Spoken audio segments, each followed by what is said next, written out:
French macarons. We start with 2 lots of aged egg whites and some cream of tartar that will help stabilise the egg whites. We have caster sugar and water, which will make the sugar syrup, and some triple sifted almond meal and pure icing sugar, as well as food colouring. So the equipment that you need for making macarons is you need some baking trays and some macaron silpat mats. I use 4 of the mats. You will need a set of digital scales, as well as a digital thermometer with a probe attachment. I use an electric handheld mixer with a whisk attachment. I also have 3 different size mixing bowls, medium to large, and a small saucepan for making the sugar syrup.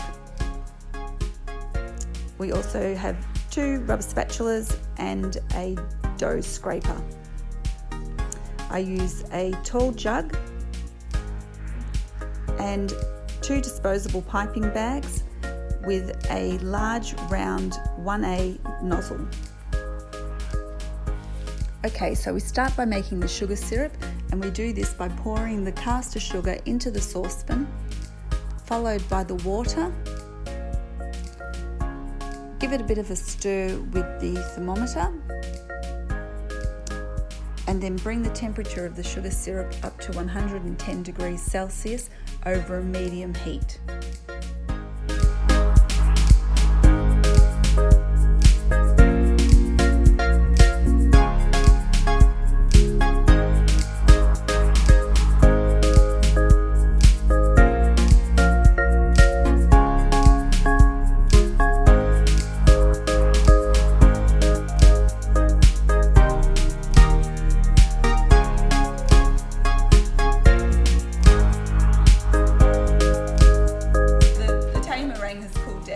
So now I'm going to add some colour, and I'm doing salted caramel macarons, so I'm putting a bit of brown and a bit of yellow.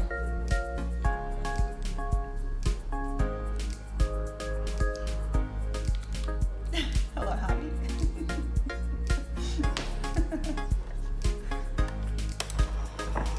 And just mix that through. What are you doing? And now we'll make the paste. So we do this by adding the almond meal and the icing sugar with the second lot of aged egg whites.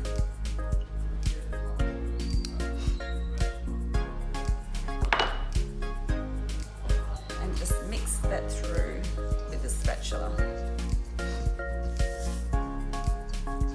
So it's a really thick paste. We'll loosen that with a little bit of the Italian meringue.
I just give it a bit of a twist at the nozzle, fold it back over, pop it into the jug,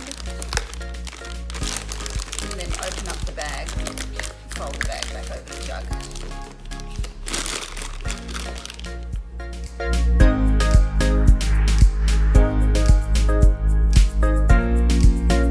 Take out the bag.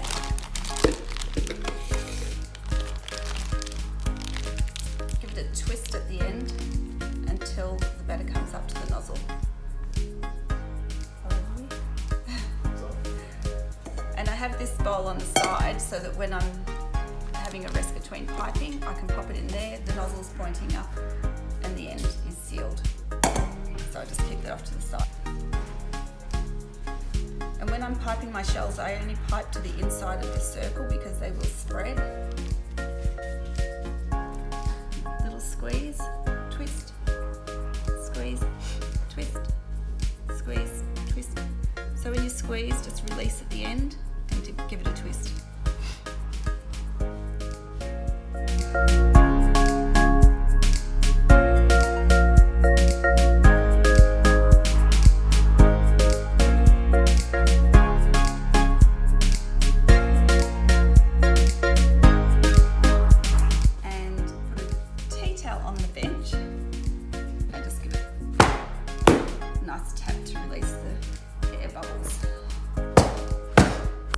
I've preheated my oven to 150 degrees Celsius. I already have a tray in there that is going to act as an insulator and protect my macaron shells from burning. So my shells have been sitting for about 20 minutes and I'm now going to pop those into the oven, and they can bake at 150 degrees for 5 minutes. Then I'll reduce the temperature to 140 degrees Celsius and bake for another 10 minutes.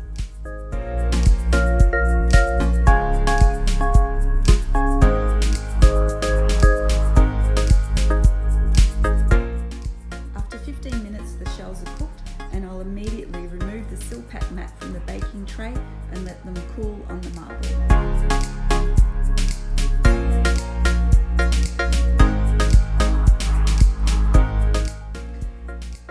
So my macaron shells are now all cooked and I'm going to remove them from the mats. So you can just give it a little lift under the mat. They don't come off straight away.